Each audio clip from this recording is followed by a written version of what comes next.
I understand. Look, preseason football is maddening. It's the most fraudulent sporting event you could possibly have. Right. Because, you're being asked to watch football, but it's not really football. Right. So it's hard to make judgments. But they do have goals they're trying to accomplish out there. Right. I mean, Jay's not just sending these guys out saying, "Well, just go ahead and do whatever you want." Mm-hmm. They're trying to do something when they're out there, and the quarterbacks say now for 2 weeks that they're not getting things done. Right. But we've also heard. But we've also heard, like Kirk say, we're in the red zone, and he's just giving me a couple plays. And before the game, Kirk said, I think to Grant and Danny, he looked at Jay and goes, "Is this all we got?" And he goes, "Yeah, normally, we'd call out of this and we'd run something different, but just run it, whatever." Like, I think each team sort of handles preseason differently. Clearly, the Redskins, I don't think any team really cares to win at this point. No. And B, there's no game planning whatsoever. They want to see some combinations, it looks like. They want to see some different personnel, and they want to see the guys execute in a perfect world. But I don't know that we can make these judgments based on the preseason. I think the judgments you're making off of the end of last season, fair, but I think it's a little early to tie this to that.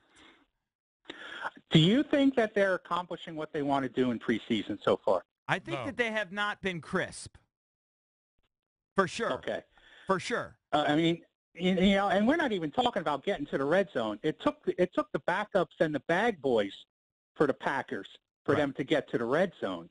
I mean, they were 3 and out the first 2 possessions against the Packers, first defensive team. Mm-hmm. And you heard the coach say the week before the Ravens game was a learning experience. You heard Kirk Cousins say that it was a wake-up call.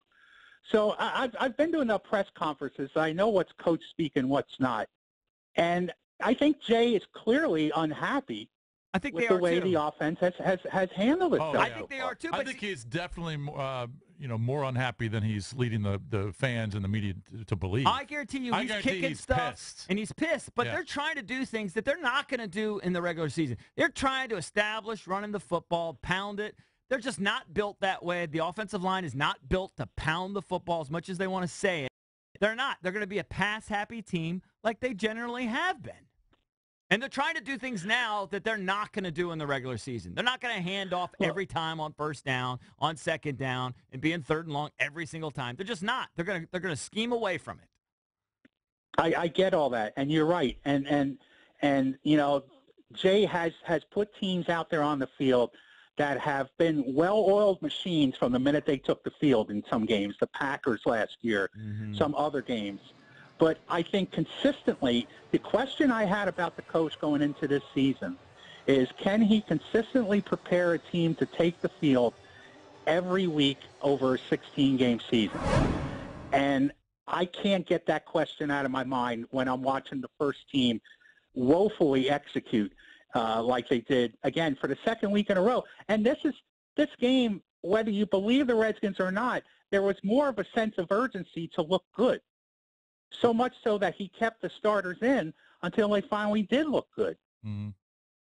But don't you? And I agree with you on those games last year. Those were 2 huge games. But don't you have to put some of this on the players? I mean, Cousins was not good. Well, yes. Cousins was yes, not good in either of those games.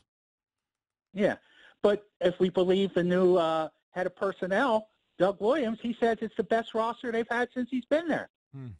I think on paper it feels like it. Well, I mean, if you remember last year in those games, the Carolina game and the Giant game, they ran for like 30 yards in each of those games. I mean, at some point you got to put it on, the offensive line, the running backs not doing their job. There was way too much pressure on Cousins. I mean, at some point, I don't put it all on the coach, Tom. I put it on the players too. Well, of course it is. I mean, the players have to execute. I think Jay has a very good football mind. I think he probably puts a game plan out there that, for the most part, prepares them to win. But he's not an offensive coordinator. He's a head coach. And part of being a head coach in the NFL is having your team in the right frame of mind to go out there and win a game like they had to against the Giants. And he doesn't seem capable of doing that. Just like, again, I can't get North Turner out of my mind. North Turner, great offensive mind. One of the great play callers of his time. Mm-hmm. He could not get teams ready to play consistently. Well, that kind of ties in a little bit with what I'm saying. Are you with me at all? Where he does, there's just a certain look that coaches have, and he has this kind of like almost clueless look on the sideline that's befuddled me for 3 years now. Like almost like it's a little above, like he's just like out of, like just watching it from afar, like you can't believe the disaster he's looking at. Like it doesn't seem, like Belichick, everyone's different, but Belichick, he's writing down, you could tell he's like scheming this next thing, how he's going to solve whatever the riddle is. Yeah, but we don't know what he's talking to his coaches about. Yeah, and I know he knows football. He's a lifer. He knows the game inside out, and he's probably on some level some sort of offensive genius. But on the sideline, there is a look there that just kind of baffles me. Do you understand what I'm talking about, Tom? It's a disconnect. Yes. Right? Yes.